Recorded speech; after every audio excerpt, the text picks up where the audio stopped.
Hello guys, welcome back to another video. आज की इस वीडियो में हम बात करने वाले हैं top 10 strongest characters in demon slayers के बारे में। और हाँ, ये लिस्ट पूरी तरह से एनिमे के ऊपर बेस्ड होने वाली है, तो इसमें कोई भी मांगा स्पॉयलर्स नहीं होंगे। इस लिस्ट में मैंने सभी कैरेक्टर्स को उनकी ओवरऑल परफॉर्मेंस के ऊपर रैंक किया है कि उनकी ओवरऑल परफॉर्मेंस एनिमे में कैसी रही है। और हाँ गाइज, ये लिस्ट मेरे अकॉर्डिंग है, तो अगर आप लोग मुझसे एग्री नहीं करते हो तो आप अपनी लिस्ट कॉमेंट सेक्शन में बता सकते हो। और हाँ गाइज, अगर आपको ये वीडियो पसंद आता है तो वीडियो को एक लाइक जरूर कर देना और चैनल को सब्सक्राइब भी कर लेना ऐसी ही एनिमे वीडियो देखने के लिए। So guys, without wasting any time, let's get started. Number 10, Giyu Tomioka. Giyu एक quiet and cool water Hashira है। गियू वो पहला हशरा था जिसे हमने सीरीज की शुरुआत में देखा था। उसकी ताकत का अंदाजा आप इसी बात से लगा सकते हैं कि उसने आकाजा जैसे अपर मून डीमन के खिलाफ न सिर्फ सर्वाइव किया बल्कि उसे कड़ी टक्कर भी दी। गियू ने वाटर ब्रीदिंग की 11th फॉर्म डेड काम को खुद इजाद किया है, जो उसे एक अनब्रेकेबल डिफेंस देती है। एनिमे में हमने देखा है कि कैसे उसने रुई जैसे लोअर मून डीमन को पलक झपकते ही खत्म कर दिया था। उसकी स्पीड और तलवारबाजी की सटीकता और शांत दिमाग उसे इस लिस्ट में जगह दिलाता है। अगर आप एक ऐसा फाइटर ढूंढ रहे हैं जो प्रेशर में भी कूल रहे, तो वो गियू ही है। Number 9, the upper moon 4, हंटेंगू।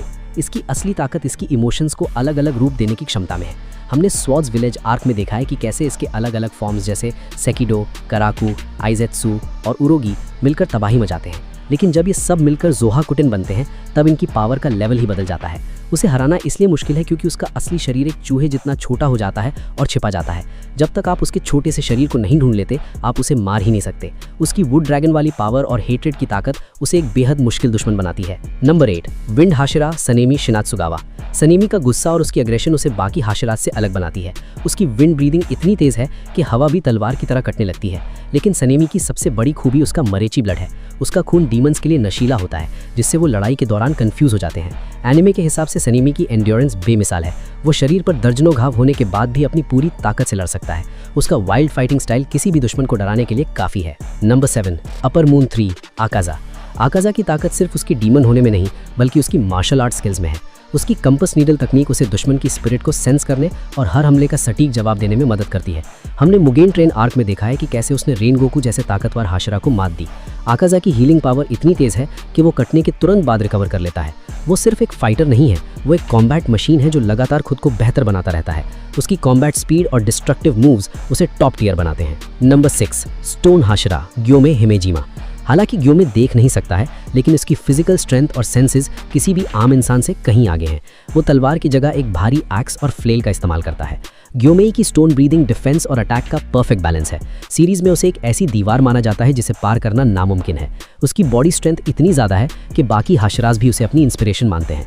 बिना देखे भी उसकी सटीकता इतनी ज़बरदस्त है कि वो सबसे तेज मूव्स को भी आसानी से ब्लॉक कर लेता है। Number 5, the upper moon 2, दोमा।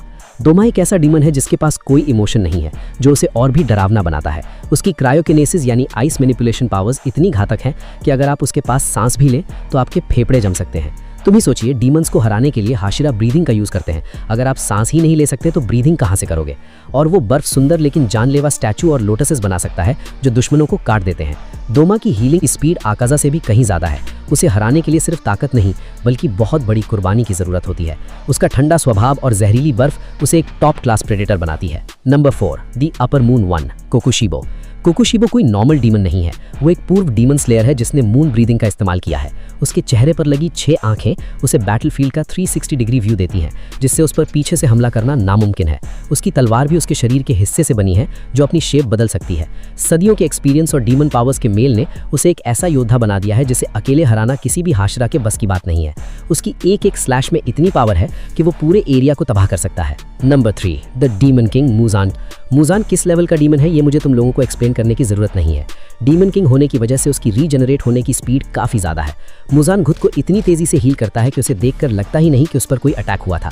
Also Muzan अपनी बॉडी को जब चाहे जैसे चाहे शेप दे सकता है। Number 2, new demon king Tanjiro. जब टांजिरो डीमन किंग बनता है तो वो मुजान की सारी पावर्स के साथ साथ सन ब्रीदिंग की विरासत भी ले आता है। सबसे बड़ी बात यह है कि टांजिरो ने सूरज पर जीत हासिल कर ली थी, यानी वो धूप में भी नहीं जलता था। ये उसे मुजान से भी ज़्यादा खतरनाक बनाता है क्योंकि अब उसकी कोई कमजोरी नहीं बची थी। उसकी हीलिंग और उसकी डिस्ट्रक्टिव पावर ने सभी को चौंका दिया था। अगर वो अपनी पूरी कॉन्शियसनेस में होता तो उसे कोई भी नहीं रोक सकता था। वो एक ऐसा डीमन था जो कायदे से कभी हार नहीं सकता था। And finally number 1, योरीची त्सुगोकुनी। योरीची वो लेजेंडरी वॉरियर है जिसने सन ब्रीदिंग बनाई थी। वो जन्म से ही डीमन स्लेयर मार्क और ट्रांसपेरेंट वर्ल्ड की शक्तियों के साथ पैदा हुआ था।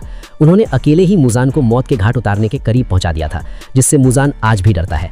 यूरिची की स्पीड और स्ट्रेंथ ऐसी थी कि उसने अपनी पूरी जिंदगी में एक भी खरोच नहीं खाई। वो इस सीरीज का गॉड ऑफ कॉम्बैट है।